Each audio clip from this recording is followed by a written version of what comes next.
Tonight we journey back to ancient Greece, not the polished version from textbooks, but the real one, the one with blood on the marble, paranoia in the temples, and filth behind the philosophy. So get comfortable, dim the lights, and prepare yourself, because this isn't a tour of ruins. It's a walk through a world you probably wouldn't survive a day in. As you settle in for a quiet moment, take a second to share in the comments. Where in the world are you listening from? And what time is it for you right now? I always enjoy seeing how far this strange, sleepless little community reaches. And if unwinding through the darker corners of history is your thing, feel free to subscribe for more stories like this. Congratulations, you've just woken up in ancient Greece. The good news, you're not dead. The bad news, the gods noticed.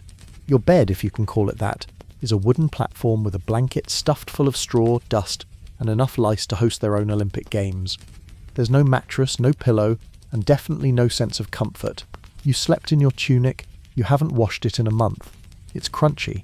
The room smells like a delightful combination of sweat, goat, dried fish, and existential dread.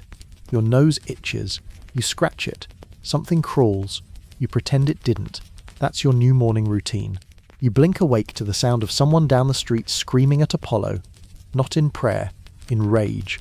His daughter's got a fever. Again. That's probably because your entire neighborhood is a public health violation held together by hope and barley porridge. You sit up. Your back cracks like a broken amphora. You're 25 years old, which means you're practically a grandparent. Ancient Greek life expectancy isn't about years lived. It's about how many times you've avoided being stabbed, enslaved, or sacrificed. There's no alarm clock, just the sun filtering through a cracked wooden shutter and the sound of your neighbor spitting phlegm into a pot. You don't know what time it is. Nobody does. You get up when the light hits the floor, and you pray to the gods that today isn't the day Zeus decides to smite your crops for fun. Before you even stand, you say a prayer. Not out of love, out of fear. The gods are not kind. They're not forgiving. They're basically immortal toddlers with lightning bolts. One wrong move, and your family goat gets struck down for your arrogance. You mutter something to Hestia and Athena, just to be safe. You don't want to end up as a cautionary myth. You stretch, regret it immediately.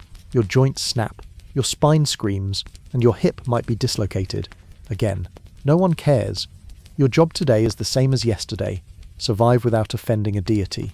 Your neighbors or your slave-owning cousin who's constantly looking for someone to blame. You stand barefoot on a cold stone floor. It's either slick with moisture from last night's storm or crusty with something you don't want to identify. Either way, your feet are now part of the building's microbial ecosystem. Your house? It's a box. A beige rectangle made from sun-dried mud bricks with no insulation and fewer architectural ambitions than a cardboard box. One room for sleeping, one for storage, one for pretending this counts as privacy. You don't live alone. Nobody does.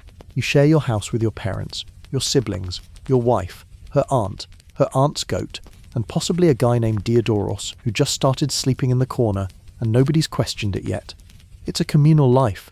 You've never been alone, not once, not even during bowel movements. But we'll get to that in the next chapter.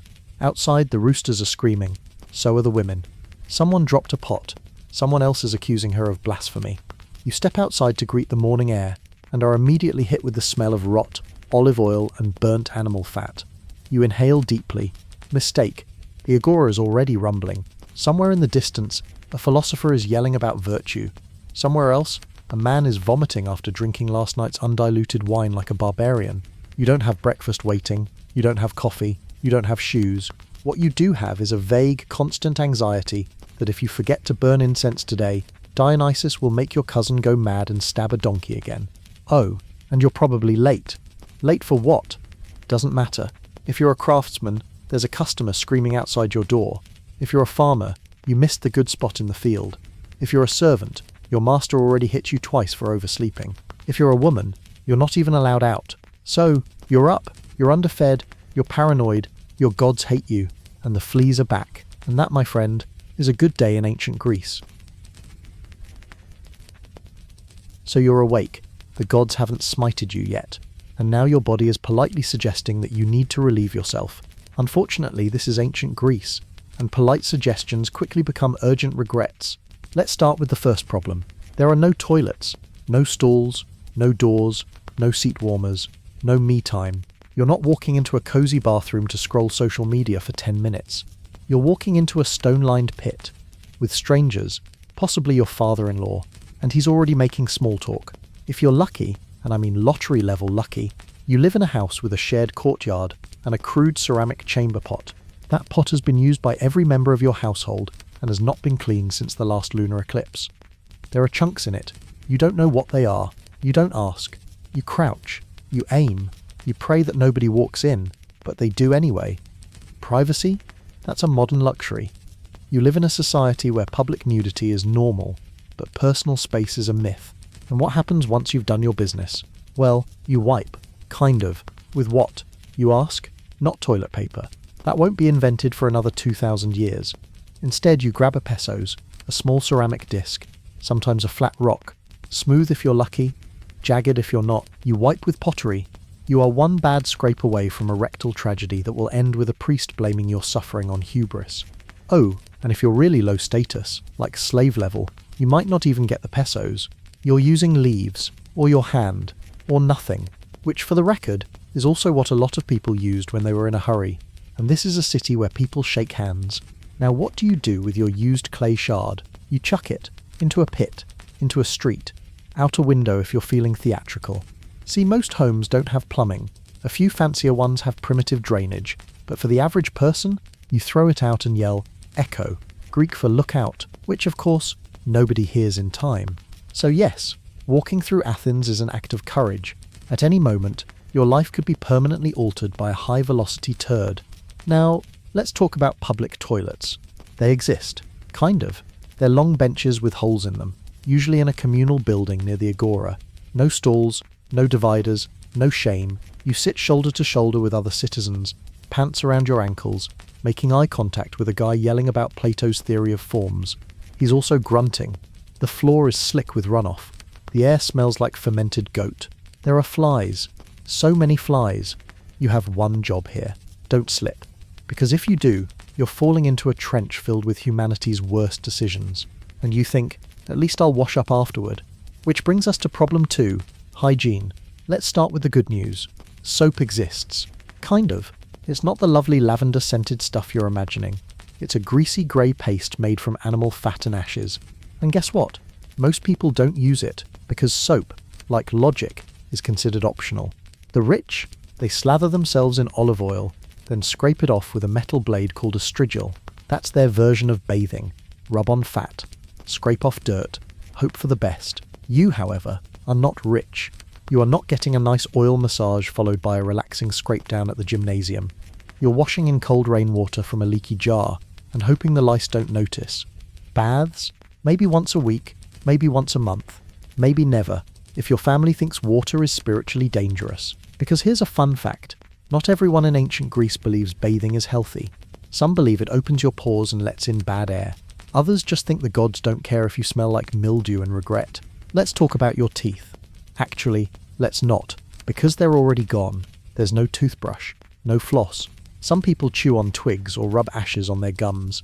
But mostly, everyone just walks around with breath that could end a marriage. And cavities? You don't treat them, you live with them. Until the pain is so bad, someone has to hold you down and yank the tooth out with iron tongs. Still feeling clean? Let's do a quick recap of your hygiene routine. Wake up covered in sweat, fleas, and possibly divine punishment. Poop in a bucket, or over a trench, wiping with a rock. Try to rinse off using water you share with your neighbour's goat.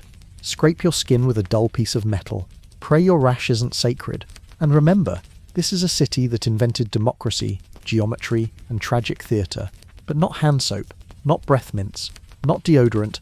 Smelling bad isn't a flaw, it's the national mood. So the next time you complain about the gym showers or forget to bring a towel to the beach, remember, you could be here, sitting on a cold stone slab, wiping with pottery, listening to someone describe a dream they had about Apollo's abs, trying not to slip, trying not to gag, trying not to die, and it's only the second chapter. You've survived the toilet. Somehow, you've scraped yourself clean, which in ancient Greek terms just means less visibly dirty. And now, your stomach is making sounds that would get you banned from a temple. You're hungry. You want breakfast. Something hot.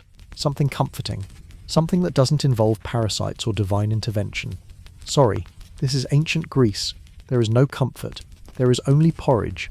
If you're poor, and you are, your breakfast is a bowl of barley mush. It's called maza, and it's not really cooked, just ground barley meal mixed with a bit of water or wine, and kneaded into a lump that looks and tastes like something scraped off the side of a donkey cart. It's chewy, it's sour, it's the texture of regret. But hey, it fills your stomach and doesn't actively kill you. Yet, no spices, no sugar, no fruit. Those are luxuries. You don't have luxuries, you have barley, lots of it. So much that you've started dreaming about it. Not in a fun way, in a why is the god of grain chasing me with a pitchfork way. What about eggs? Cheese? Meat? Ha, good one. Eggs are for festival days. Cheese is for people with goats. And you don't have a goat. Meat? That's for offerings to the gods. Or maybe for your local aristocrat. You don't even get the leftovers. You just get to smell it as it roasts over a fire you're not allowed to stand near. What about fruit? Maybe some figs. Sure, if it's the right season. But if it's not, tough luck. No imports, no frozen section. You eat what grows, which for half the year is nothing. And the figs you do get? They're half rotted, full of bugs, and covered in dust from the street. You blow it off, hope for the best. Drinks? You're not sipping coffee. You don't even know what coffee is. You're drinking diluted wine. At sunrise, because the water might kill you. Literally. It's full of runoff, feces, and every single failed wish thrown into the local well. So instead, you pour a splash of cheap acidic wine into water, swirl it around, and call it a health drink. Everyone does it, even children, especially children. The wine is weak, sure, but it tastes like sour grapes and foot sweat. You sip it, you gag, you sip again, because the alternative is dysentery and a slow death on a straw mat, while your cousin blames it on Hera. Bread? That sounds promising, until you bite into it. It's hard, dense, barely edible, made from barley or rye, sometimes bulked up with sawdust, ground beans or dirt, not as an accident, on purpose, to stretch it out, to feed more people with less actual food. It's not fluffy, it's not warm, it's not sliced, it's a weapon. You don't chew it, you negotiate with it. Still feeling peckish? You might top your maza with a smear of olive paste, assuming you own an olive. If not, maybe some salted fish. Not fresh fish, not grilled fillets. I mean garum, a fermented fish sauce so pungent it's legally considered a form of psychological warfare. It smells like someone buried a tuna in a compost pile and bottled the results. A few drops of that, and suddenly your breakfast has flavour. Kind of. Mostly it just smells like feet and failure. If you're really scraping the bottom, there's always wild greens. Boiled, bitter, stringy. Imagine overcooked kale. If the kale hated you, you eat it anyway, because it's either that or licking salt off a rock, and rocks are in short supply. You don't eat at a table. You squat near a hearth, or sit on the floor. You share your food with your family, your neighbour, possibly a wandering philosopher who hasn't paid rent in 3 years. He's got opinions, and he's eating your last olive. No one talks about flavour. No one's asking if it's gluten-free. There's no such thing as a dietary preference. You eat what you're given, or you go hungry. And people do go hungry. All the time. Crops fail. Merchants lie. Famines hit. If you're lucky, your stomach just growls. If you're not, your bones show. So you chew your barley sludge, sip your foot wine, and try not to think about what your richer neighbours are having. Roasted lamb? Honey cakes? A hot meal with actual texture? Must be nice. You're eating despair in paste form, and don't forget the bugs. There's always a bug. Somewhere in your food. You can pick it out, or just consider it protein. The gods won't judge you. They're too busy laughing. This is breakfast. It doesn't nourish. It delays collapse. It's not something you enjoy. It's something you survive. And if you complain, someone older with fewer teeth will remind you that back in their day, breakfast was just licking the sweat off a rock and thanking Zeus for the minerals.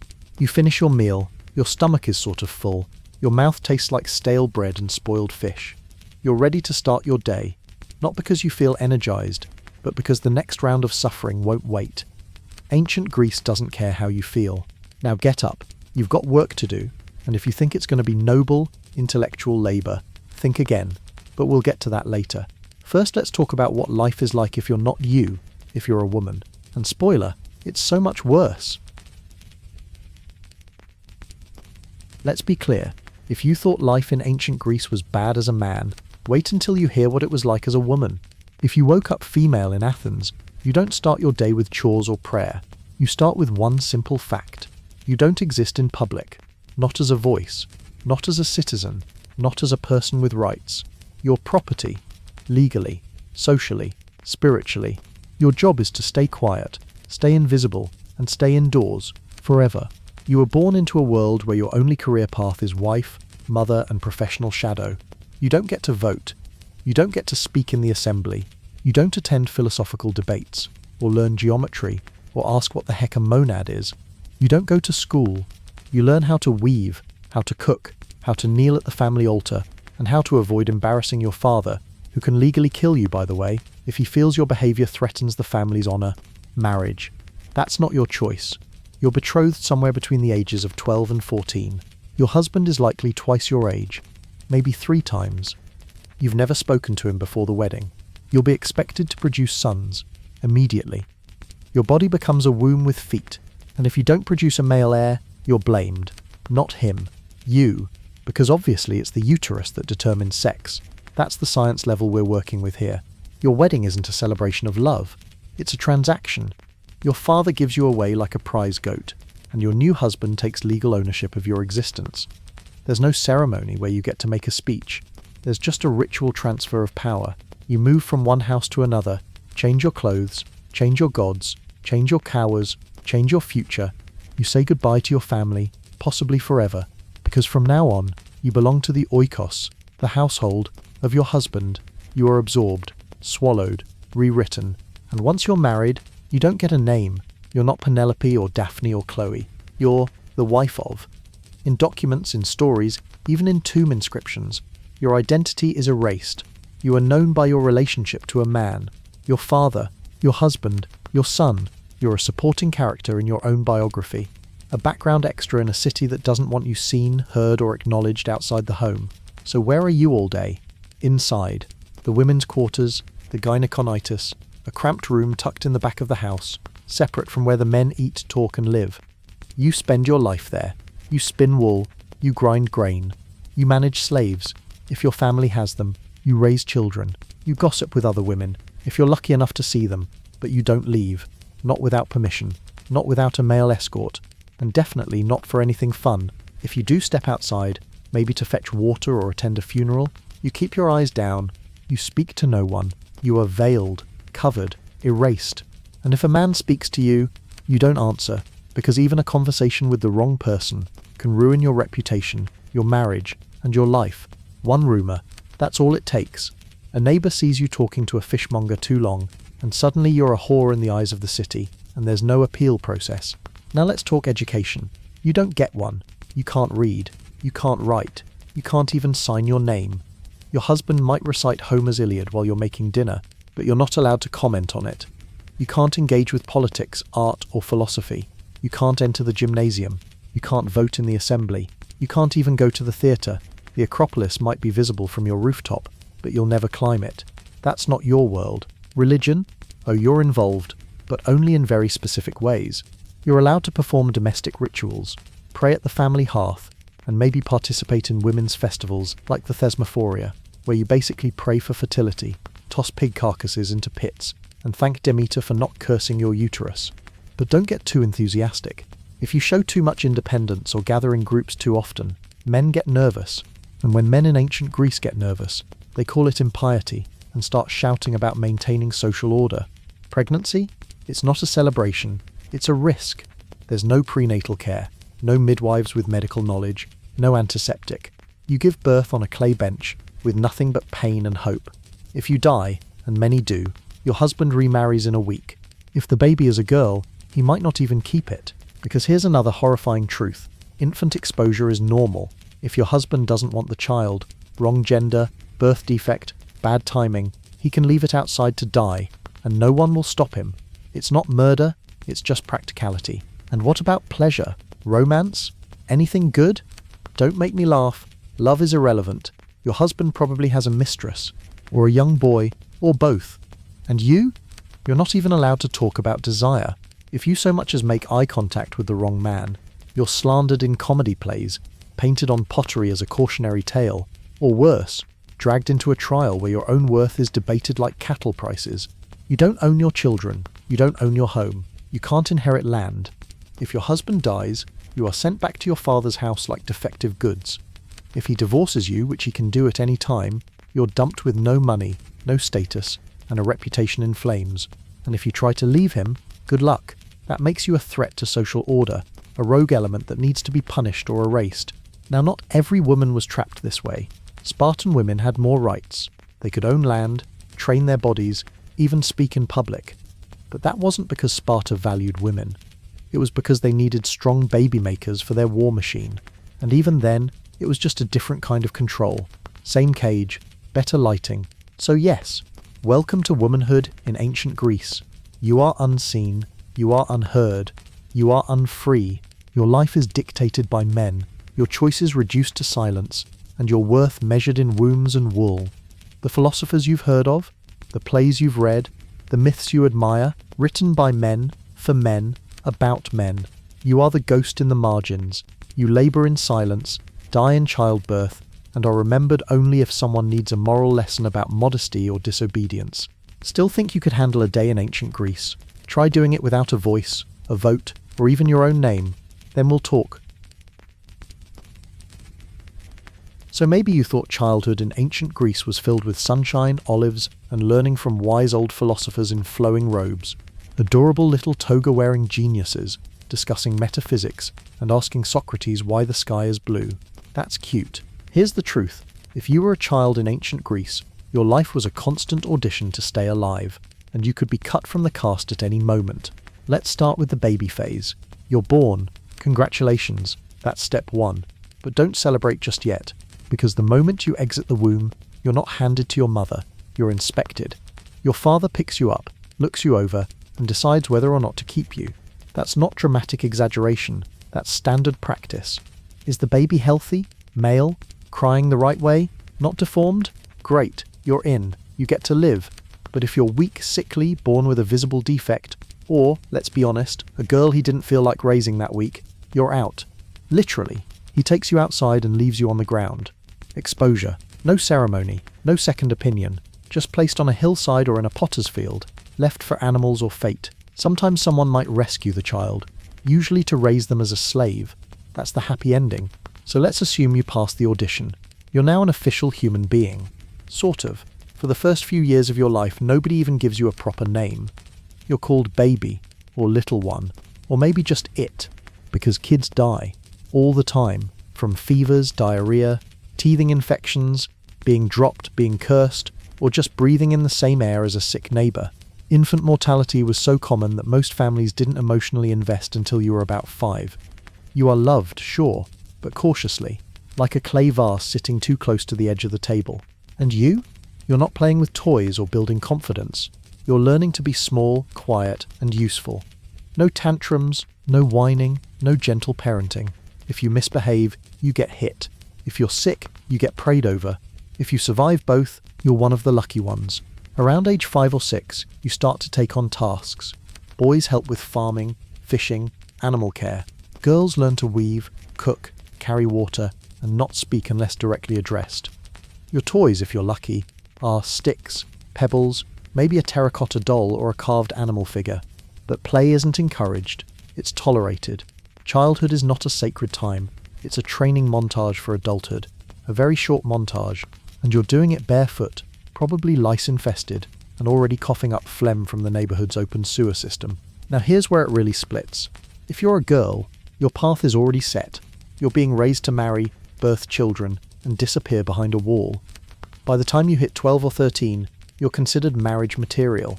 Not emotionally, biologically. Doesn't matter how you feel about it. Your family has dowry negotiations to think about. You'll be dressed in ceremonial robes, handed off like a prize, and if you're lucky, your husband won't be 40. There's no high school, no teenage years, just childhood, then childbirth. If you're a boy and happen to be born into a citizen family, and not as a slave or metic resident foreigner, your future involves education.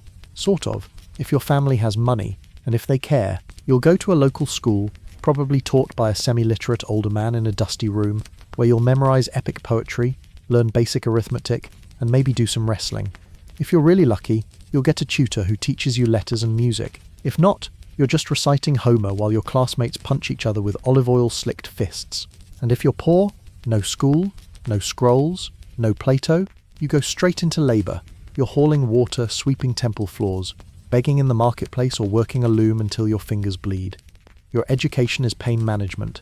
Your homework is survival. Let's not forget the other option, slavery, because children were constantly being bought and sold, especially if they were born to enslaved mothers. Your parents are slaves? So are you. No questions asked. You're not educated. You're not protected. You're assigned to whatever work an adult can't be bothered with. Kitchen duty, cleaning, running errands, or becoming a personal servant to some rich Athenian child who's allowed to beat you for fun. And even if you are free, you're not safe. Children in ancient Greece were seen as morally undeveloped, spiritually vulnerable, and physically disposable. You could be used in ritual, tossed into myths as a symbol, painted on vases being sacrificed or stolen by gods. Your tears are not sacred. They're just part of the background noise. Also, you're not coddled. You don't get tucked in. You don't get bedtime stories with happy endings. You get tales about Medea murdering her own sons, or Kronos eating his children, or Hera cursing babies for being born in the wrong family. You learn quickly that adults are unpredictable, the gods are worse, and trust is a luxury you can't afford. If you get sick, you're prayed over, maybe rubbed with oil, maybe given a handful of herbs, probably ignored. No thermometers, no antibiotics, no hope. If you survive, you've passed another test. If not, your name is scratched off a wax tablet, and your parents try again. There's also no concept of adolescence. The moment your body matures, you're expected to act like an adult. Boys join the military, start working full-time, get married by 20. Girls become mothers. There's no teenage rebellion. There's no finding yourself. You are what society says you are, and that's final. Now let's talk about Spartan children. You might have heard stories of them being warriors, tough, disciplined, honourable. What you weren't told is that they were basically state-owned trauma projects. At age 7, boys were taken from their families and thrown into military barracks. No mothers, no comfort, no love, just cold floors, violent discipline, and constant hunger. They were beaten for mistakes. They were also beaten just to toughen them up. And if they stole food to survive, that was encouraged, as long as they didn't get caught. If they did get caught, they were beaten again, not for stealing, for failing. And girls in Sparta? Yes, they had more freedom. Yes, they trained their bodies, but they were also told from birth that their value was in producing healthy sons who could die gloriously in battle. They were strong because they had to be. But don't confuse that with equality. It was still a system of control, just with louder yelling. So what's the big picture here? In ancient Greece, children weren't precious. They were potential. And if they didn't live up to that potential, quickly, quietly, and obediently, they were disposable. You could be loved, sure, but only if you were useful, only if you survived, only if you stayed in line. And if you didn't, well, the hillside's still there, and so are the gods, watching, judging, shrugging. So the next time you hear someone say, "Kids today have it easy," just remind them, at least they weren't wiped with a pottery shard and inspected for divine approval before being allowed to live past Tuesday.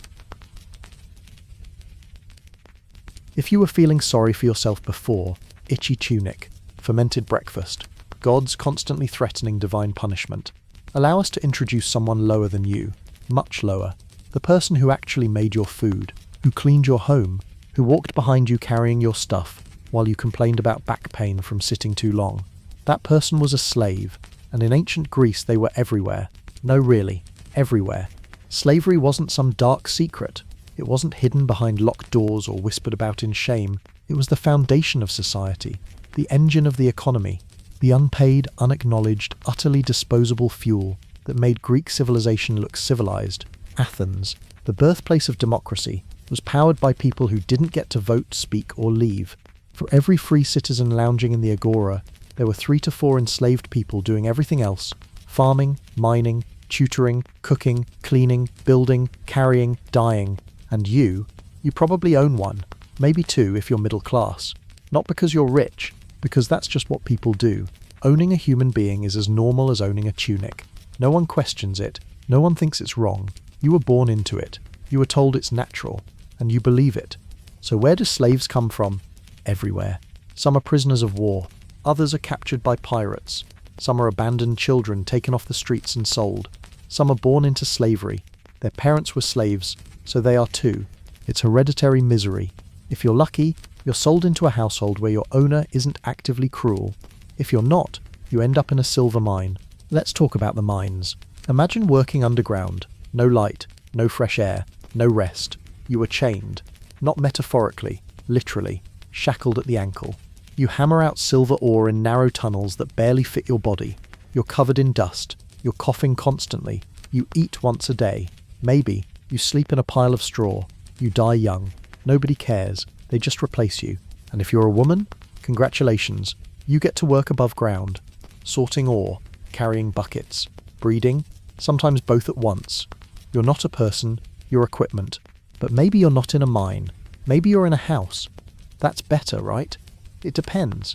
You might be a cook, or a cleaner, or a nanny. You might be the tutor for your master's children, especially if you're educated, which some enslaved people are. You might sleep inside, eat leftovers, live to old age, and maybe you'll be granted your freedom one day, not because you earned it, because your owner felt generous, or guilty, or old, of course. Freedom doesn't mean equality. If you're freed, you become a metic, a resident foreigner. You can't vote. You can't own land. You still pay special taxes. You're always second class. But at least you're not property anymore. Progress. Now let's talk about punishment. Because if you step out of line, if you drop a plate, talk back, or breathe in a way that displeases your master, you are beaten, whipped, branded, maimed, castrated, sold to a worse house, sent to the mines, or, in extreme cases, killed. And your murderer faces a fine. Maybe, if anyone even cares, there is no appeal, no trial, no second chance. You are not a citizen. You are not a person under the law. You are an object. You can be willed to someone in a will. You can be traded. You can be given away as a wedding gift. Here's a new wife, and here's someone to wash her sandals. And the irony, the philosophers, the very people who wrote about justice, equality, the nature of the soul, many of them owned slaves. Plato had them. Aristotle wrote entire essays explaining why slavery was totally natural and totally fine.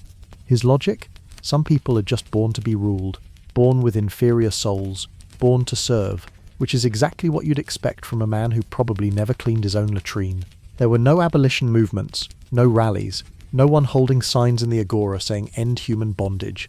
Slavery wasn't just accepted, it was defended, it was praised, it was described as a gift, a system that allowed free citizens the time to think, debate, and invent things like democracy. Yes, the same democracy that conveniently forgot to include slaves, women, or anyone without property. Just a tight little club of privileged men lounging on marble steps while everyone else bled in the background. And here's the part that really twists the knife.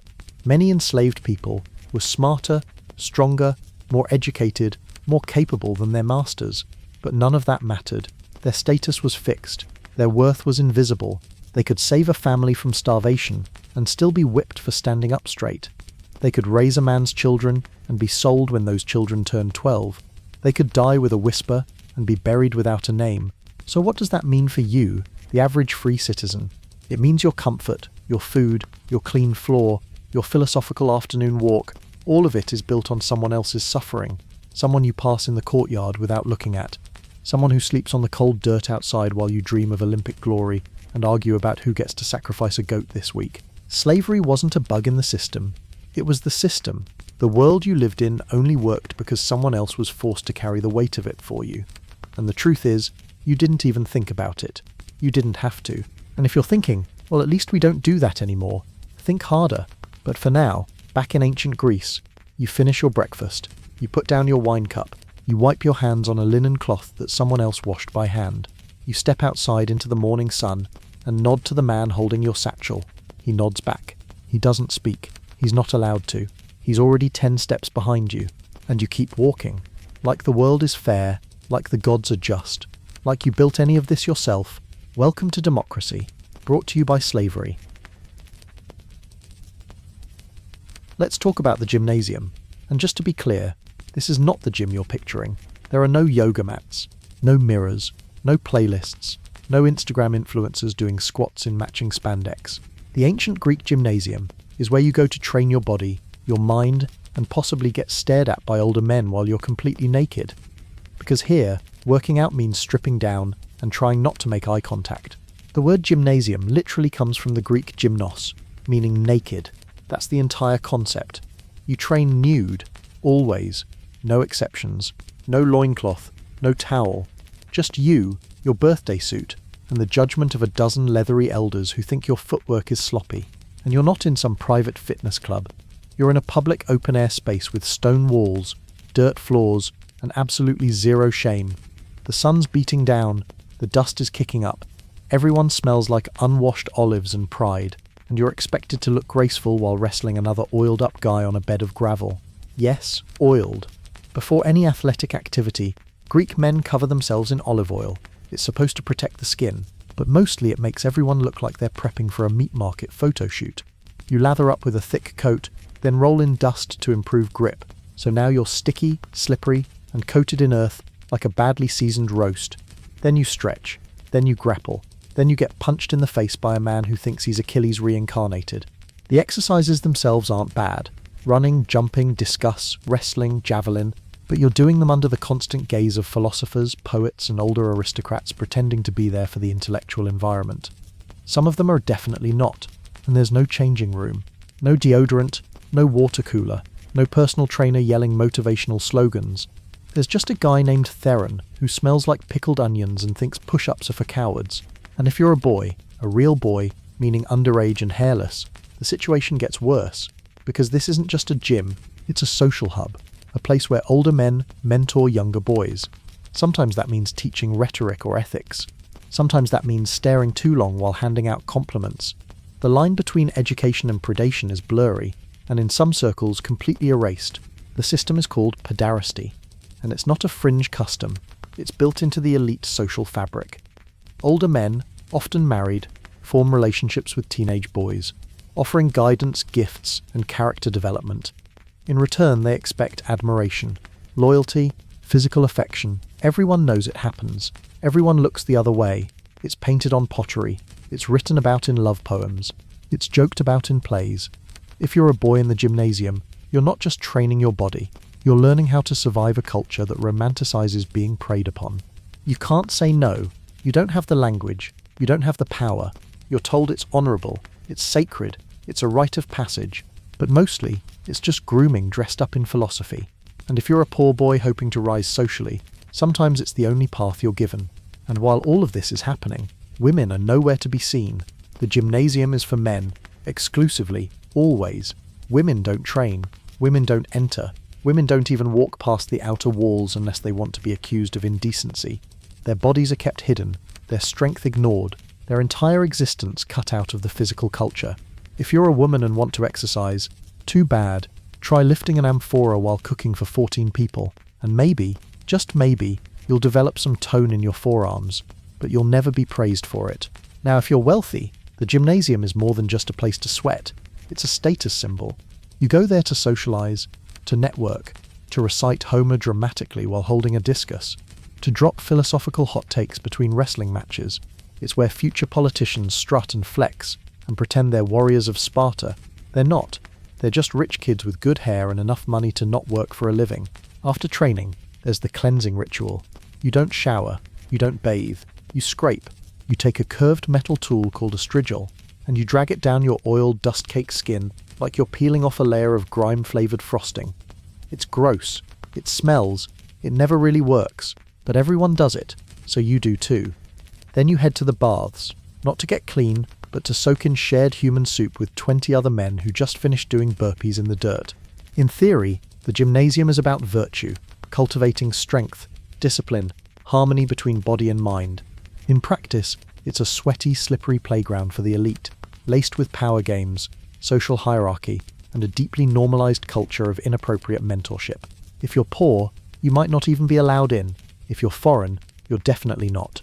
If you're enslaved, you're the one cleaning the latrine with a sponge and praying nobody drops a javelin on your foot again.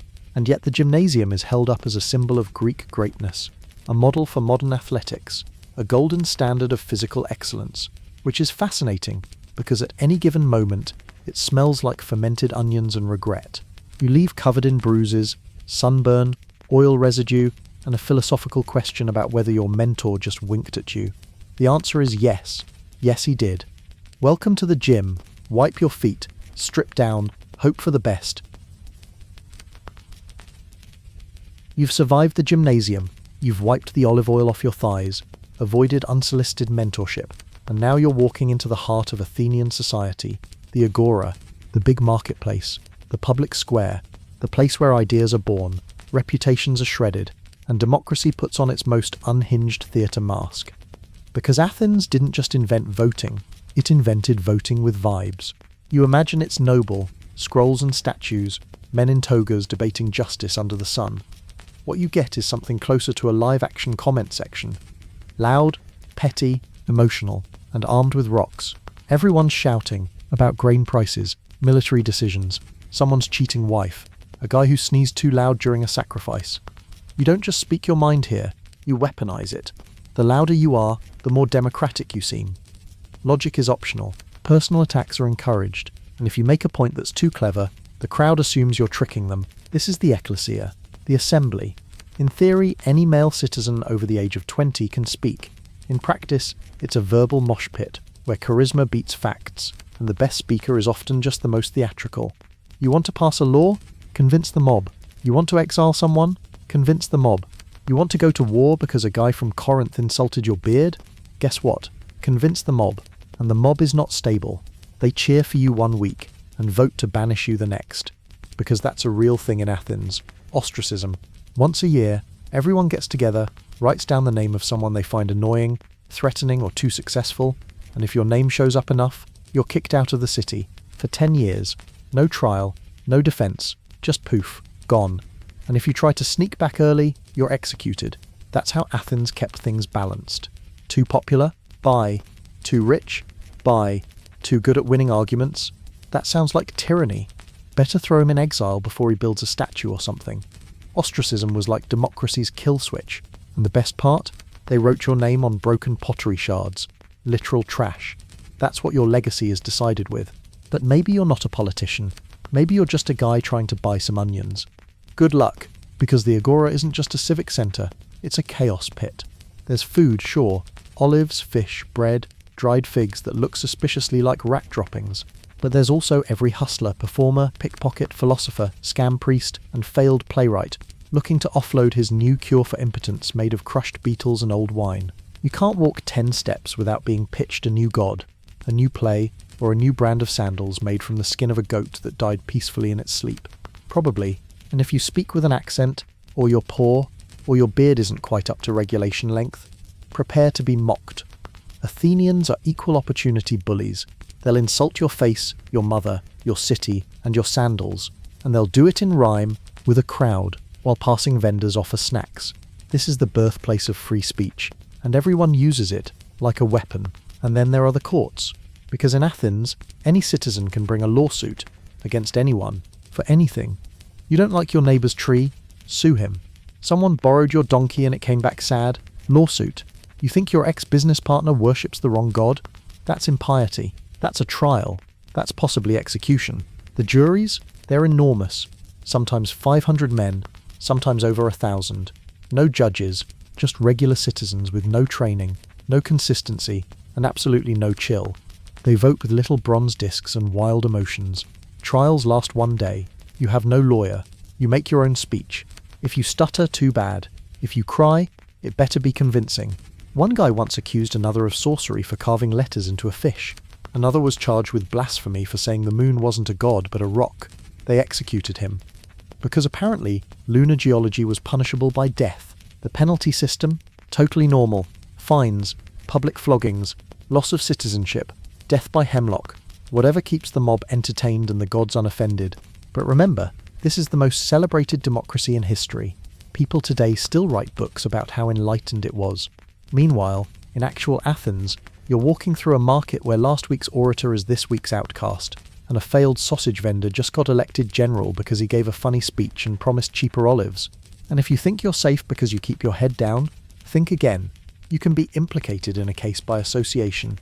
You can be called to testify without warning, and if you refuse, they send public slaves to drag you in. Yes, that's a real thing. A state-employed rope brigade that herds reluctant citizens into court like angry goats.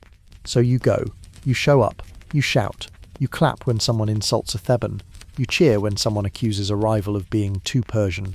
You cast your vote, you go home, you feel like you did your civic duty, and you absolutely helped destroy someone's life. That's democracy. Greek edition. No rights for women, no votes for slaves, no say for foreigners. Just a very loud room full of angry men, fragile egos, and the occasional accusation of sorcery by fish. So let's say you got sick, you tripped in the agora, landed wrong, your ankle's swelling like a wine jug, and your neighbour swears your skin looks cursed. You're sweating, you're dizzy, you've been coughing for a week. What do? Well, you don't go to the doctor, because in ancient Greece, medicine is not science. It's guessing, performed by a guy who thinks your spleen is controlled by the position of the moon, and your fever is punishment for not sacrificing enough chickens. There are doctors, sure, but they're not exactly professionals.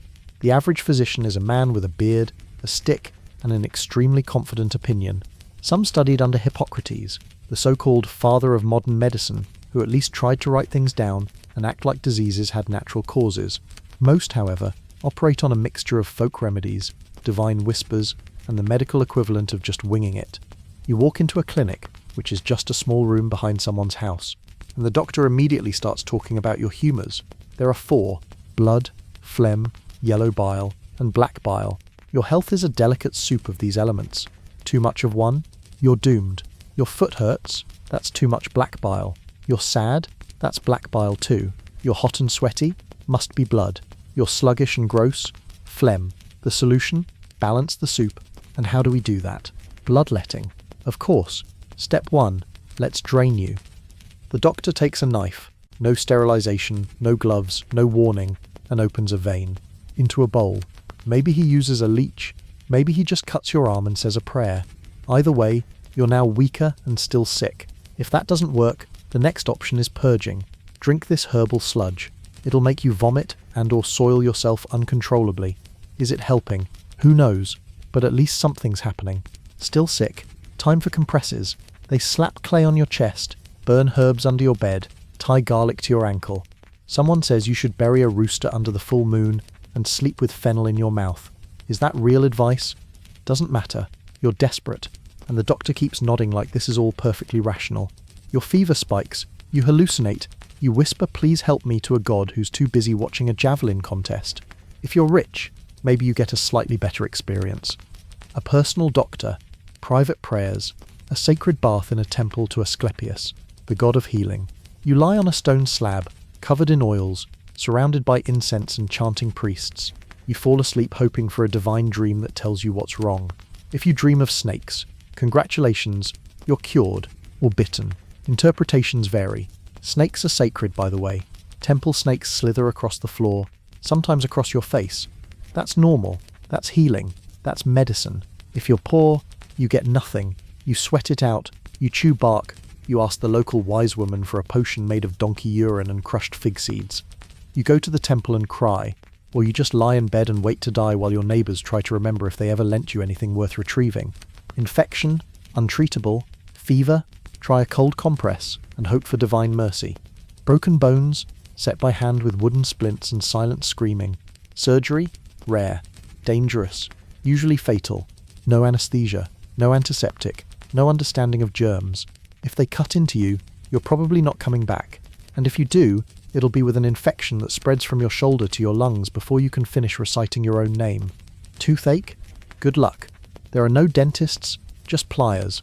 Maybe some vinegar. If your molar gets infected, they might pull it, or they might say it's punishment from Hades and tell you to reflect on your moral failings while your jaw rots. Mental illness? Not a real concept. You're either cursed, possessed, or annoying. Depressed? That's too much black bile. Anxious? That's air in the heart. Hallucinating? That's a message from the gods. Nobody offers therapy. They offer isolation, exorcism, or a nice relaxing bath full of herbs and shame. And women? Oh, women have their own special brand of medieval horror. The uterus, according to Greek medicine, wanders. Literally. It moves around the body. If you're hysterical, it's because your womb is floating toward your lungs. The cure? Smells. Pleasant smells near the groin. Foul ones near the nose. Try to lure it back into position like a nervous ferret, And if that doesn't work, they'll recommend marriage, or pregnancy, or just shrug. Now imagine all of this happening during a plague. People coughing blood in the streets, corpses piled near the city walls, priests performing desperate rituals, doctors arguing about whether you've angered Apollo or just eaten spoiled olives. Nobody knows. Nobody agrees. Some say isolate the sick. Others say leave them in temples. Some say burn the clothes. Others say burn the patient. Everyone's panicking. Everyone's dying. And after it's all over, the survivors praise the gods for sparing them. Not the medicine, not the doctors, the gods. Because in the end, medicine in ancient Greece isn't about healing. It's about surviving long enough for the fever to break, or your bones to fuse, or your prayers to be answered. If you die, it was fate. If you live, it was virtue. And if the doctor gets credit, it's only because your corpse didn't smell too bad by the time it hit the pyre. So the next time you sneeze and someone offers you a tissue, maybe whisper a quiet thank you to Hippocrates, and an even louder thank you to antibiotics, antiseptics, and not having to sleep in a temple full of snakes. So you've made it through illness. You've bled, sweated, prayed, and maybe even vomited your soul out onto a tile floor. And now, in a brief moment of clarity, you start thinking about life, about death, about justice, the gods, the soul. You wonder, what does it all mean? Is there truth? Is there virtue? Congratulations, you're having a philosophical moment. Which is unfortunate, because in ancient Greece nobody wants to hear it. That whole thing you were told about Athens being the cradle of philosophy? Technically true. But here's the catch. Most people hated philosophers. The average citizen didn't see them as wise seekers of truth. They saw them as weirdos who asked too many questions, corrupted the youth, and smelled like unwashed olives. Philosophy wasn't mainstream. It was suspicious. You walk into the agora, and there's a guy in a ragged cloak, shouting about how nothing exists. Another one is asking children if they know what courage is. One's barefoot, talking to a tree. Another is writing an essay about how objects don't really move. It's a lot. And the crowd, they're not impressed. They think these guys are just lazy troublemakers, trying to get out of military service. Take Socrates, the man whose name is synonymous with deep thought, the godfather of philosophical questioning. He walked around barefoot, insulting craftsmen, questioning priests, cornering politicians, and comparing himself to a gadfly sent by the gods to sting Athens into awareness. And how did Athens respond to this charming behaviour? They voted to execute him for corrupting the youth and not believing in the right gods, which in plain terms means he annoyed everyone. They made him drink hemlock, because nothing says intellectual maturity like state-sponsored poisoning. His student Plato spent the rest of his life writing dialogues where Socrates was always the smartest guy in the room. Spoiler, he always wins. It's like a 300-page humble brag. But even Plato wasn't popular in his day. He started a school outside the city walls, the academy, mostly because nobody in the city wanted him preaching about ideal forms and virtue ethics during lunch. Aristotle did a little better. He got rich tutoring Alexander the Great, but even he was eventually accused of impiety and fled Athens. Why? Because Athens had a reputation for murdering philosophers, and Aristotle wasn't about to become a sequel. The truth is, most Athenians didn't want abstract wisdom. They wanted lower grain prices, fewer taxes, a reliable slave, and maybe someone to blame for why their son now won't shut up about virtue at dinner. Philosophers were mocked constantly in comedy plays. They were painted as lunatics who stared at clouds, smelled bad, and made simple things complicated for fun. They didn't farm, they didn't fight, they didn't contribute to the economy. They just walked around asking things like, what is justice? While everyone else was trying to figure out how to get enough firewood before sundown. And let's not pretend all philosophy was noble. For every Socrates, there was a sophist.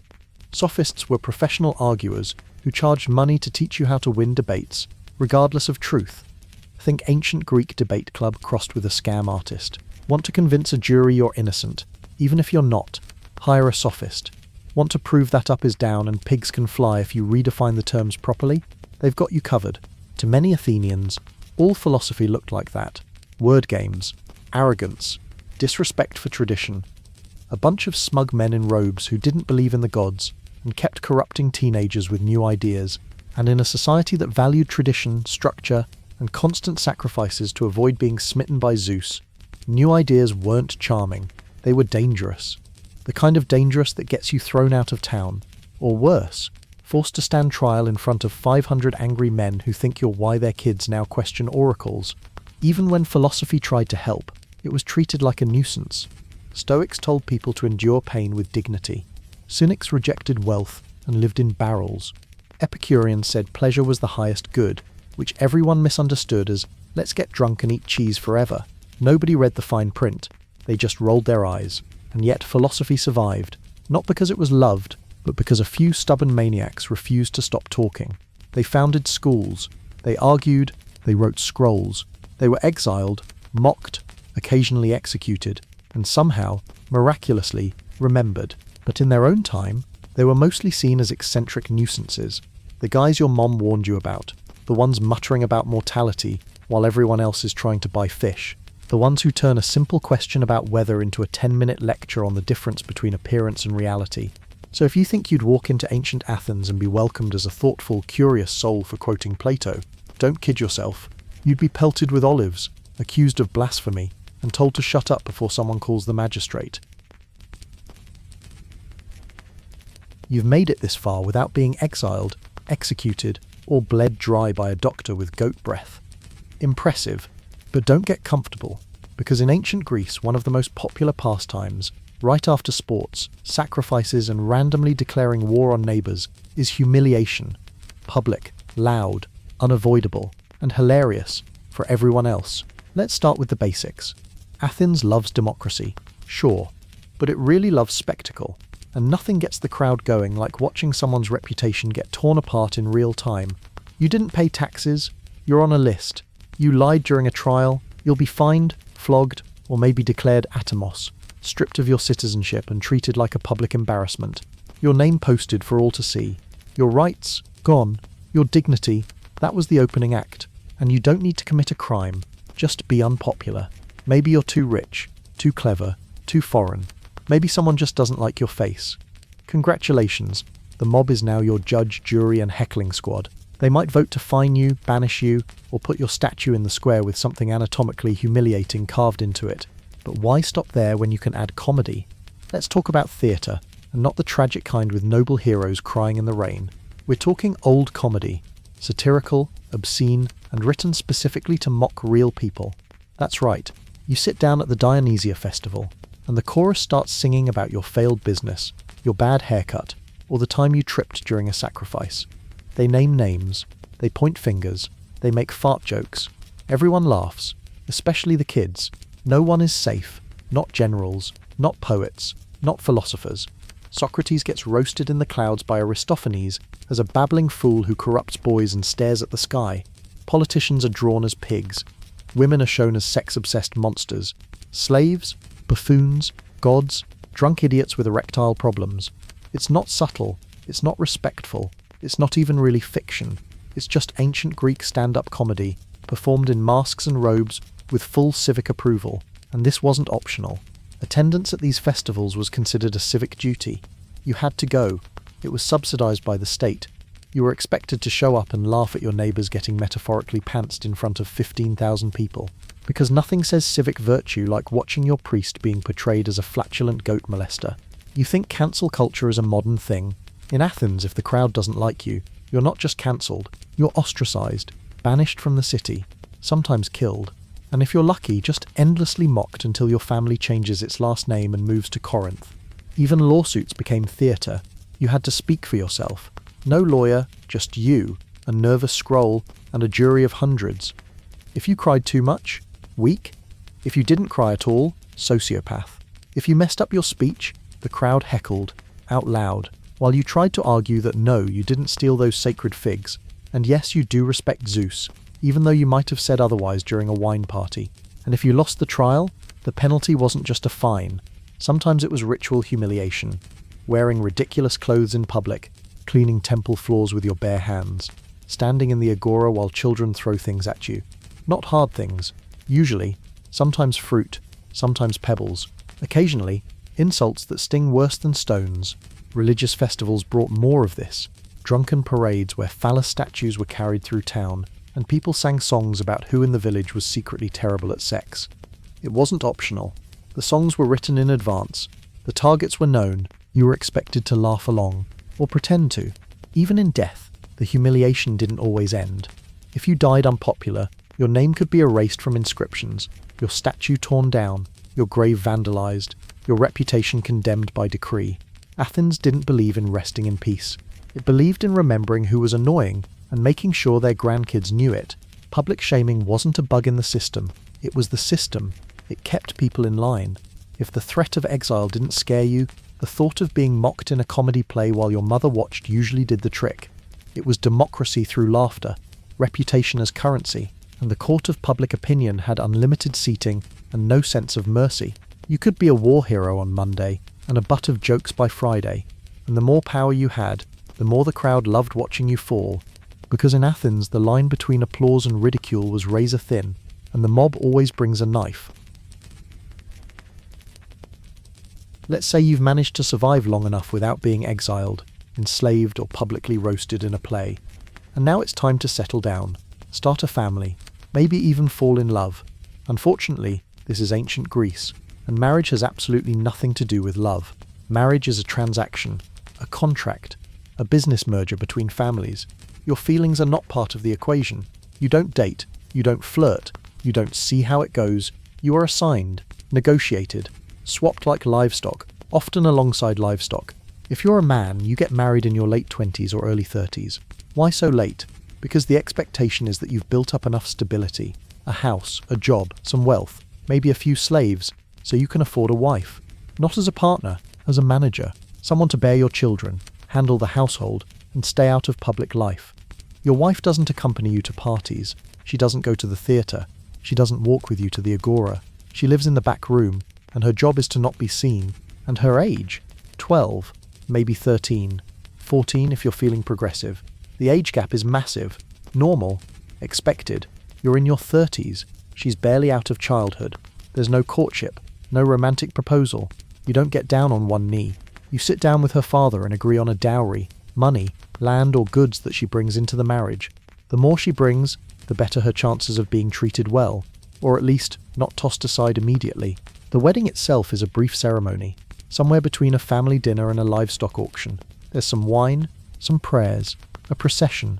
She's taken from her father's house to yours, sometimes by torchlight. She wears a veil. She probably cries. That's not unusual. She's leaving everything she knows to be the legal property of a man she barely knows, and everyone around her says this is the best day of her life. Once married, she becomes part of your household. Legally, she's under your authority, but not exactly yours. Technically, she still belongs to her father's family line. You just borrow her for childbearing. If she dies, her father can demand the dowry back. If you die, she's returned to her family like damaged goods, unless you've arranged for her to marry one of your brothers. Romantic. Her role is clear. Run the house, raise the children, keep the storeroom stocked, weave, cook, clean, oversee slaves if you have them. And most importantly, stay faithful, because your children must be legitimate. If she cheats, the consequences are brutal. Divorce, exile, maybe even death if her father is especially dramatic. Meanwhile, you're not expected to be faithful, not even a little. Male infidelity is baked into the system. You can sleep with other women, so long as they're not married citizens. Courtesans, prostitutes, slaves, all fine, no one blinks. You can also pursue boys, especially if you frame it as a mentorship. That's part of the culture. You're still respected, still praised, still elected to office. But your wife, she's judged for her tone of voice, for stepping outside, for being seen too often. She doesn't write, doesn't speak in public. Her name isn't mentioned in respectable company. In fact, the highest praise you can give a Greek woman is that no one knows who she is. She doesn't have legal independence. She can't vote. She can't represent herself in court. She can't own property in her own name. She can't inherit wealth directly. Everything passes through the men around her, her father, her husband, her sons. And if her husband dies before she has sons, she's in limbo. She might be married off again. She might be left alone in the house, managing the property but not owning it. She exists in a permanent legal shadow, and if she ever tries to leave her husband, let's say he's violent, cruel, or just awful, she has no easy path. Divorce exists, but the social consequences are devastating. Her reputation is shredded. Her children might be taken from her. Her dowry is fought over, and unless her father or brother steps in, she's got nowhere to go. She's stuck. You might think there are exceptions. high-status women, maybe, or those from wealthier families. And yes, sometimes they have more influence behind the scenes. But even the most elite women are still kept out of public life. Their influence is informal, whispered, hidden. They might manage a household empire from the shadows, but they are still shadows. So no, marriage isn't about love. It's not about happiness. It's not even about partnership. It's about producing male heirs, securing alliances, and maintaining the illusion of a stable household in a society where women aren't allowed to speak in their own defense. And if a man does fall in love with his wife, writes poetry for her, praises her in public, that's considered strange, embarrassing, almost improper. Love is for courtesans, wives are for duty. So you live together, you eat separately, you age apart, you share a home but not a life. Your children learn early that their mother's role is quiet, contained and replaceable. She teaches your daughters to do the same, and the cycle continues. Because in ancient Greece, marriage isn't the beginning of a love story.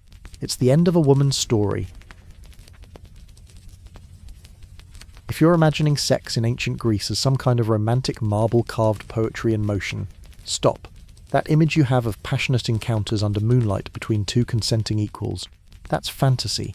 The reality is much more lopsided, much more transactional, and much more horrifying than anything you'd find in a museum gift shop. Let's begin with consent. It barely existed, at least not as a concept applied to women or enslaved people. If you were a free male citizen, your sexuality was, for the most part, completely unregulated. As long as you didn't mess with another man's wife, you could do almost whatever you wanted, to women, to boys, to slaves, and still be considered morally upright. No one questioned your desires. No one asked who got hurt. Respectable men did what respectable men wanted. So let's break down the options. First, your wife. She's young, barely a teenager, and you married her to produce sons. Not for pleasure, certainly not for emotional intimacy. She likely has no idea what sex is on the wedding night. She was never educated about it. There was no talk, no preparation, no mutual understanding. Just fear, duty, and expectation. You don't ask if she's ready. You don't wait. You do what's expected of you, and she learns quickly that her role is to endure, not enjoy. Second, enslaved women. This is where things get darker. In ancient Greece, enslaved people had no legal rights. None. Which means sexual access wasn't just common, it was assumed. Enslaved women were used regularly for sex by their owners' friends, their owners' sons. No protection, no choice, no recourse. If a woman got pregnant, that's just more property born into the household. If she resisted, she could be beaten, resold, or worse. There were no laws against rape, because rape as we define it today didn't apply to property, and enslaved women were property. Third, prostitutes. Unlike wives, prostitutes in Athens were allowed to speak in public, run businesses, own property. In fact, they often had more freedom than the wives of the men who visited them. There were three general tiers: street prostitutes, the poorest and most vulnerable, brothel workers, owned and controlled by pimps, and the elite courtesans, heterai, who were educated, witty, and often provided companionship to powerful men. Men bragged about their relationships with heterai. They took them to parties, wrote poems for them, fell in love with them, but they still didn't consider them equals. These women were admired, then discarded. Their value was always temporary. Their safety was never guaranteed. And then there's pederasty. This one is complicated, ugly, and shockingly normalized. In Athenian society, it was common for older men, typically in their 30s to 50s, to form educational relationships with adolescent boys, usually between 12 and 17. These relationships were framed as mentorships. They involved gifts, instruction, bonding, and yes, sex. The older man, the Erastes, was expected to court, guide, and eventually penetrate the younger Eromenos. The boy was not supposed to enjoy it. He was supposed to learn, submit, be shaped, and eventually grow out of the relationship and take his own young companion when he came of age. It was considered a cultural rite, a form of training, a way to pass down virtue. And it was everywhere, in literature, in philosophy, in art. But strip away the romantic language, and what you're left with is a systemic pattern of institutionalized grooming. And what if someone refused to follow the script? What if a boy said no? What if a man abstained? If a youth showed too much eagerness, he was mocked as effeminate. If a man showed no interest in boys, he was considered cold, possibly untrustworthy. The system had rules, not moral ones, aesthetic ones. Sex wasn't about connection, it was about hierarchy, it was about power. The active partner, the one doing the penetrating, was dominant, masculine, respected. The passive partner, whether a woman, a boy, or a slave, was submissive, feminized, inferior. The role you played mattered more than who you were. And same-sex relationships? Accepted, but only under very specific terms. Two adult men engaging as equals? That made people uncomfortable. It inverted the expected roles. Someone had to be dominant. Someone had to be subordinate. Equality was not sexy. It was suspicious. Women, of course, had no such room for exploration. Two women together? That wasn't even considered a possibility. Female sexuality wasn't studied. It wasn't respected. It wasn't even believed to exist outside the act of reproduction. If a woman desired pleasure, she was labelled unnatural, dangerous, possibly possessed, definitely inconvenient. Even gods weren't safe from all this. Greek mythology is full of divine assault. Zeus turns into a swan to abduct a woman. Apollo chases terrified virgins through the forest. Poseidon violates a woman in a temple, and then she gets punished, not him. These stories weren't outliers. They were foundational myths, taught to children, etched into temples, celebrated in festivals. So no, ancient Greek sexuality wasn't enlightened. It wasn't liberated. It was structured, brutal, and deeply asymmetrical. Behind the marble statues and romanticized poetry was a world where dominance was worshipped, submission was expected, and consent wasn't a question anyone thought to ask. You wake up, you stretch, you sneeze, and immediately you're wondering if that's a sign that Apollo is angry with you. Because in ancient Greece, religion isn't something you believe in, it's something you're trapped inside. It's not comforting, it's not peaceful, it's a constant, sweaty negotiation with invisible cosmic forces who are always watching, always judging, and very rarely in a good mood. The gods aren't loving parental figures. They're petty, vengeful, brutal. Zeus is the king of the gods, and spends half his time throwing lightning bolts at people who disrespect him, and the other half shape-shifting into animals to seduce or assault mortals. Hera, his wife, doesn't punish him. She punishes you, the mortal, for getting involved. Even if getting involved meant being abducted by a bull, Poseidon floods cities because someone built a prettier temple for another god. Artemis kills you for looking at her the wrong way. Dionysus turns you into a howling, wine-mad maniac if you don't properly celebrate his festivals, which, by the way, often involve loud parades, aggressive dancing, public nudity, and in some cases, ritual animal dismemberment. Don't skip it, ever. So you live your life trying to avoid divine attention. You pray, constantly, before meals, before leaving home, before taking a leak near a sacred olive tree. You leave offerings, wine, bread, incense, animal fat, anything to keep the gods from noticing your many, many sins, including the ones you don't know you committed yet. Every household has a shrine, a small altar, maybe to Hestia, goddess of the hearth. You light a flame, you whisper a prayer, you pour a libation, every day. If the fire goes out, that's a bad omen. Light it again, quickly, or your child might die, or your goat, or your harvest. No pressure. You want to travel? You consult an oracle. You want to plant crops? Ask the priest. Your wife's in labour? Offer a sacrifice. Cow? Goat? Depends how much you like her, or how much you fear Hera. Either way, the gods expect something in return for not ruining your life. Sacrifices are routine. Animals are led to altars, sprinkled with barley, and killed in dramatic fashion, while a chorus sings and a priest reads the entrails like a greasy fortune teller. If the liver looks wrong, the gods are displeased. Better try again. Got a spare sheep? No? Then your day's about to get a lot worse. And don't think you can be subtle. The gods see everything. There are hundreds of them. Minor deities for rivers, wind, seasons, crops, doors, shadows, and nightmares. Forget to acknowledge one, they'll ruin your week. Offer a fish to the wrong god, expect a plague. Say the wrong thing during a ritual, lightning. It's not enough to believe. You have to perform. Religion is a public act. Festivals are huge, expensive, and mandatory. You're required to show up, wear the right clothes, chant the right words, and make the right gestures. Screw up, and people notice. And when people notice, they report you. And then you're on trial for impiety, which could result in a fine, exile, or death. Remember Socrates? He was executed partly for not recognizing the gods of the city. That's all it took. A few accusations. a suspicious philosophy. Dead. Religion is law. Religion is politics.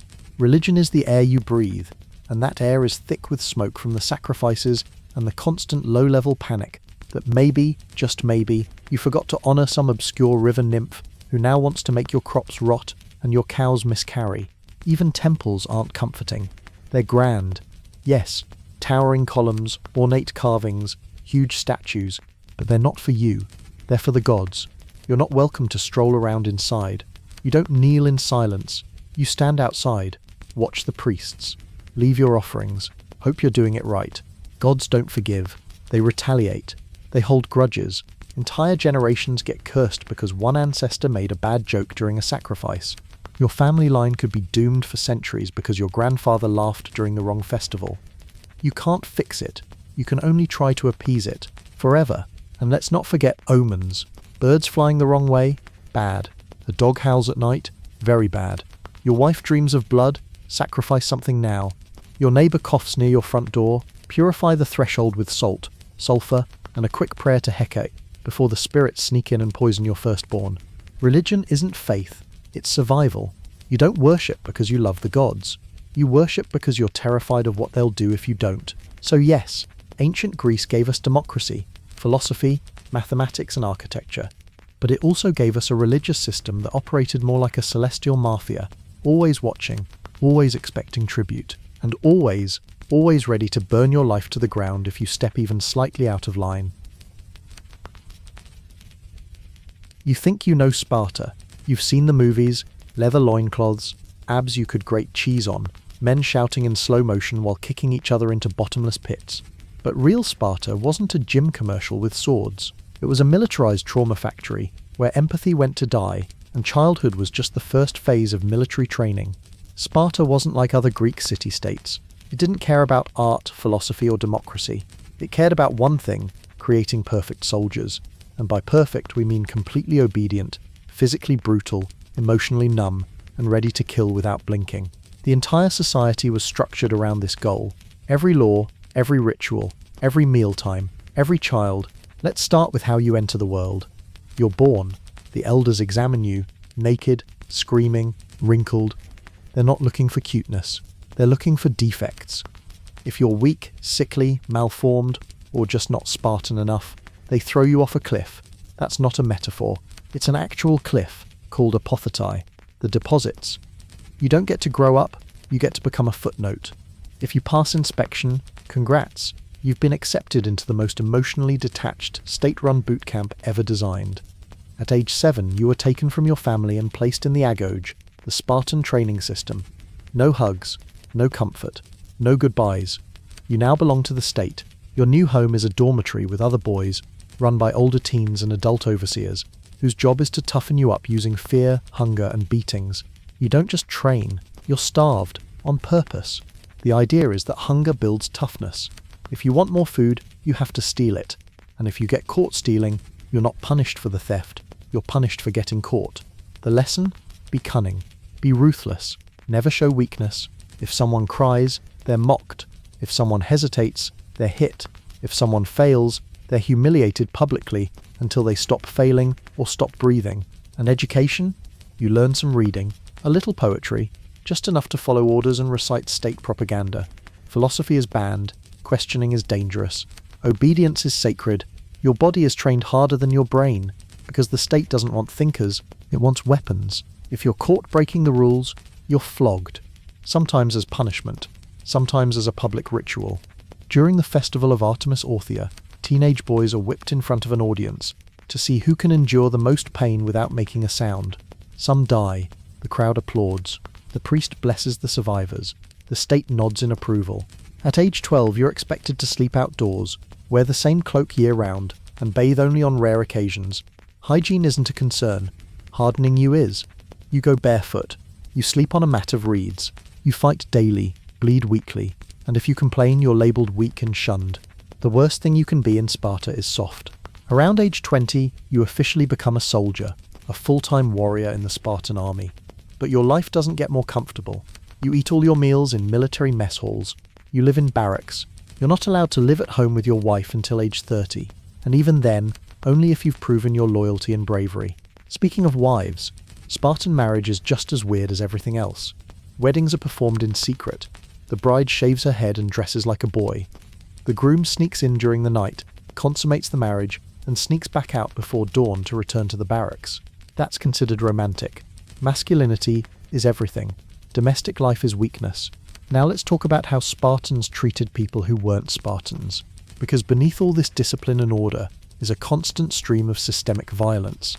The majority of people living in Spartan territory weren't citizens, they were helots. Conquered populations turned into state-owned slaves.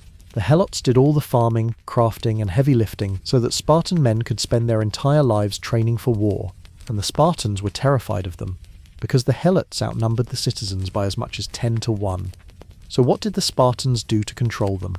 Every year they declared war on the helots, officially, so they could murder them without religious consequences. They sent young Spartan men on secret missions to kill promising or rebellious helots under the cover of darkness. No trial, no resistance, just silent, state-sanctioned slaughter. The Hippocops lived in constant fear. They were beaten for walking too confidently. They were executed for showing pride. They were forced to get drunk and parade around town during festivals, so Spartan youths could laugh at them, not because they were funny, but because humiliation was policy. Dehumanization was strategy. This wasn't a glitch in the system, it was the system, the glory of Sparta, the discipline, the strength, the order. It all rested on the crushed necks of the people they conquered and enslaved. And if you're thinking, at least women had it better, that's complicated. Spartan women were far more independent than in other Greek cities. They trained, they exercised, they could inherit land, they spoke their minds. But all of this was still in service of one goal, producing strong sons. Your body was a national resource. You were praised for your thighs, not your mind. And if you didn't bear children, you were mocked as a failure to the state. There's no art, no literature, no innovation. Sparta didn't build monuments. It didn't write plays. It didn't ask questions. It existed to fight, to conquer, to endure. And when it stopped fighting, when the wars ended, it rotted from the inside out because it had nothing else. So the next time you hear someone say Spartan discipline, remember what it cost. A childhood without kindness, a society without freedom, a life without rest, and the constant unblinking eye of a state that saw you as one thing, a weapon. You were born, you were inspected, you weren't thrown off a cliff. Good start. But if you're a man in ancient Greece, you're not going to die of old age in your sleep. That's not the plan. That's not the system. You're going to war. Maybe once, maybe every year, maybe until your sword arm stops working, and they finally let you crawl home and die in a ditch. Because in this world, if you're not a soldier, you're a disappointment. Military service isn't a choice. It's your civic duty, your social obligation, your ticket to respect. In Athens, you're expected to serve from age 18 to 60. That's not a typo. 60.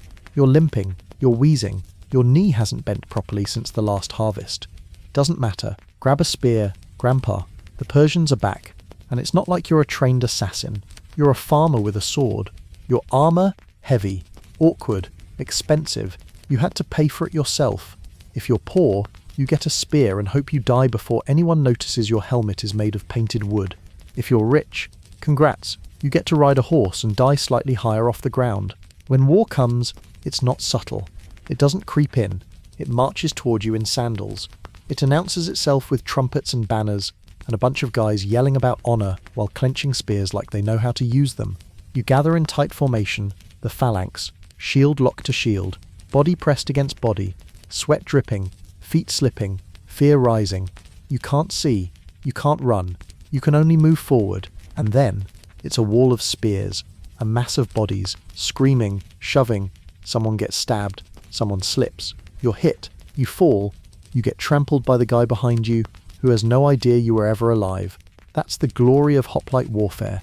There's no strategy, no finesse, just push, kill, push again. Hope your line doesn't break. Hope you don't die face down in the dirt with a stranger's ankle in your mouth. You survive. Barely. You return home with a scar and a limp and some half-finished story about valor that nobody really wants to hear. You've proven yourself. Now rest. No, get ready for the next campaign. War isn't rare. It's a seasonal event, like harvest, but with more amputations. And why are you fighting? What's the noble cause? land, trade, ego. Maybe someone looked at someone else's boundary stone the wrong way. Maybe your neighbour's ally's cousin insulted your ambassador at a wine party. Maybe your city just hasn't declared war in a few months and people are getting bored. There's no Geneva Convention. There's no diplomacy hotline. There's only who can raise an army faster and who has fewer sick goats. And don't think it ends when the battle does. War follows you home. You lose brothers, fathers, sons. Entire generations gone over a strip of farmland you didn't even want. If you're lucky, you get a public funeral and your name carved into a stone slab no one visits. If you're not, you get dumped in a mass grave and your widow gets blamed for not crying hard enough. Women, they're told to be proud, to raise strong boys, to stay silent when the funeral procession passes. Spartan mothers are famous for saying, "Come back with your shield or on it." That wasn't a metaphor. If you lost your shield, it meant you ran. And if you ran, you weren't welcome home. And prisoners, forget it. If you're captured, there's no Red Cross, no food parcels. You're stripped, chained, humiliated. If they're merciful, they ransom you. If they're not, you're enslaved or casually executed outside the city gates as a warning. No ceremony, no prayers, just one last look at a sky that never did you any favours. And if you survive multiple wars, if you serve faithfully, bleed honestly, obey orders, and return again and again, you get nothing. Maybe a small pension, maybe a handshake, maybe you get to be the guy with no teeth who limps through the agora while teenagers laugh behind your back, and politicians send new boys off to the next war with patriotic slogans and promises they'll never keep. Because in ancient Greece, warfare isn't exceptional. It's expected. It's routine. It's institutionalized murder dressed up in laurel wreaths and flute music. It's how you prove your worth. It's how you prove your masculinity. It's how you die. If you're lucky, someone carves your name into a column. If not, you're just one more stain on the battlefield. You trained for this since you were a child. You were told it was noble, holy, heroic. And when it's all over, your city forgets you existed until the next war starts and they need another warm body in a helmet. Now grab your shield. You're expected. You live in a democracy. That sounds nice. People today still talk about Athens like it was the blueprint for freedom, equality, enlightened discourse. But here's the fun twist. This democracy can decide, at any moment, that you're annoying and vote to kick you out of the city for 10 years. No trial, no defense, no explanation needed, just a vote. That's ostracism, ancient Greece's favorite way to get rid of people without technically killing them. Here's how it works. Once a year, the citizens gather and ask themselves one very important civic question. Is there anyone we all kind of hate right now? And if the answer is yes, the process begins. Everyone writes down a name on a piece of broken pottery. A shard, literal trash. That's your ballot. You scratch a name into it and toss it in the pile. Maybe it's a rival politician. Maybe it's your neighbour who got too rich too fast. Maybe it's a general who just came back from a war with a bit too much glory and not enough humility. Or maybe it's a guy who keeps making smug speeches in the agora and refuses to wear deodorant. Doesn't matter. If your name shows up on 6,000 shards or more, pack your things. You've been ostracised. There's no hearing, no formal charges, just a quiet little majority vote that ends with you being exiled for a decade. Not jailed, not executed, just removed for being too powerful, too loud, too suspicious, or too inconvenient. And this isn't rare. It happened to major political figures. Themistocles, the war hero who helped defeat the Persians, ostracized. Aristides, known as the Just, ostracized. Why? Because someone got tired of people calling him the Just. Too perfect, too popular. That's suspicious. Better vote him off the island. And when you're ostracized, you don't go with your head held high. You leave in disgrace. Your property stays behind. Your family stays behind. You're not allowed to return, not even to attend a funeral or save your house from burning down. If you try to sneak back early, that's treason, death penalty. Your name gets whispered, then erased.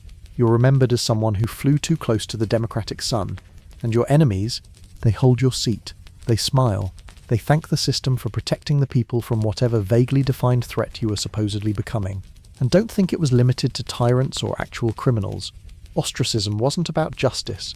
It was about vibes, about momentum, about a few loud voices convincing the crowd that you were a little too much. There didn't have to be a reason, just a feeling, and once it started, there was no stopping it. Because Athens was democratic, but it was also paranoid. The same city that celebrated debate and free speech also feared charisma, feared success, feared anyone who stood out for too long without being punished for it. You could be a hero on Monday and a public enemy by Thursday. All it took was the right whisper campaign and a few well-placed pottery shards. And the best part, ostracism wasn't even permanent. After 10 years you could come back, assuming your rivals hadn't seized all your land, ruined your reputation, and convinced your friends that you were probably a Persian spy all along. This wasn't a system glitch. This was the system. Athens knew how dangerous power was. It had lived through tyrants before. So instead of building checks and balances, they just built a back door, a democratic trapdoor under every rising star. Step out of line, shine too bright, talk too much, win too often, vote, shard, exile. So yes, you had freedom, you could vote, speak, participate. Until the day enough people decided they didn't like your tone, and then it was 10 years of silence. Let's say, just for a second, that you don't quite fit in. You think differently, pray differently, love differently. You wear the wrong clothes. You speak with an accent. You ask uncomfortable questions. In ancient Greece, that's not quirky. That's dangerous. Because in this world, you can't just be who you are. There's no space for that. Everything about you, your voice, your desires, your beliefs, is weighed against a rigid checklist of what a real Greek citizen is supposed to be. And if you deviate, you're a threat, and threats get silenced. You want to worship a different god, maybe one from Egypt or Anatolia? That's cute, until someone accuses you of introducing foreign cults and disturbing the sacred order. Suddenly, your household shrine is a crime scene, and you're being interrogated by men who still think Zeus controls the weather. Polytheism was broad, yes, but it wasn't a free-for-all. The city had official gods, endorsed gods, gods with government-approved festivals and budgets. Stray outside of that, you're not spiritual, you're suspicious. Maybe you're not religious at all. Maybe you think the gods are myths. That thunder is just thunder, not Zeus having a tantrum. You say this out loud, even once, and suddenly you're getting side-eyed at the symposium. Your neighbors whisper, you're arrogant, impious, maybe dangerous, and if you keep talking, you end up like Socrates, on trial, charged with corrupting the youth and inventing new gods, sentenced to death for being a little too curious. Now let's say you're from somewhere else, not Greek, a metic, a resident foreigner. You've lived here for years, paid taxes, served in the army, raised children, built a business. But you will never ever be a citizen. No vote, no property rights, no political voice. You're tolerated, as long as you stay quiet, grateful, useful. The moment you protest, or succeed a little too visibly, you're reminded you're not one of us. And if you're enslaved, forget it. Your identity is whatever your owner says it is. Your name, your body, your language, all overwritten by force. You could be a scholar, a teacher, a healer. Doesn't matter. You're furniture. And if you show pride or intelligence, that's a problem. They don't want slaves who think. They want obedience. You're not supposed to have a self. You're just a tool, one that talks too much. What about sexuality? Well, ancient Greece is often painted as sexually open. Lots of naked statues, lots of poetry, lots of wine-fueled philosophy about love and beauty. But peel back the marble, and it's not freedom, it's a system of rigid, brutal control. You're a man. You're allowed to desire women, boys, even courtesans, but only if you're dominant, active, in control. If you enjoy being on the other side of that equation, if you're openly affectionate, tender or vulnerable, you're mocked, demasculinized. You become a punchline in comedy plays, a warning for others. You're a woman. Your sexuality doesn't exist. You're not allowed to want anything. Desire makes you untrustworthy, dangerous. A good woman stays inside, a quiet woman. If you seek love outside marriage, you're a disgrace. If you seek it with another woman, that's not even processed as real. It's ignored, erased. You don't get forbidden love, you get invisible love. And if you're gender non-conforming, if you don't walk, talk or dress the way people expect, good luck. There's no category for you, no language, no safety net. You're either a curiosity, a joke, or a threat to the cosmic order. The city will not protect you. It will discipline you, quietly, efficiently, publicly, if necessary. This is not a world where you're encouraged to find yourself. It's a world where identity is dictated from above, by tradition, by politics, by law. You are your father's son, your city's property, your gender's expectations, your God's servant. Nothing more. Individuality. That's suspicious. Expression? Subversive. You want to write a play about love that doesn't end in marriage and childbirth? That's weird. You want to dress differently? People start rumors. You want to say that maybe women should vote, or slaves should be free, or maybe, just maybe, people should get to be who they are. You're already on someone's list, because in ancient Greece, your city doesn't ask who you are, it tells you, and your job is to accept it, quietly, or risk becoming one more name written on a pottery shard, erased, exiled, or worse. You die. That's the easy part. Maybe it was war, maybe a fever, maybe you tripped over your sandals and cracked your skull on a temple step. Nobody cares how. The point is, your body hits the dirt, and now your real problems begin. Because in ancient Greece, death isn't freedom, it's paperwork, spiritual bureaucracy, and if anything goes wrong, you don't get rest, you get trapped. First, your corpse has to be handled correctly, within 24 hours, washed, anointed, eyes closed, mouth sealed with a coin for the ferryman. If your family forgets, if they're lazy, or just don't like you, tough luck. No coin, no ride. Charon, the ferryman of the underworld, doesn't do charity. You stay stuck on the banks of the river Styx, wandering, hungry, thirsty, eternally confused and increasingly bitter. Your family holds a funeral. They better. It's not optional. Women wail loudly and tear their hair out. There's a procession. There are offerings. There's the sacrifice of a pig, if they really want to make sure the gods aren't still mad about that one time you skipped a festival to nurse a hangover. Every step is essential. Every ritual, every chant. Miss one, and you risk coming back.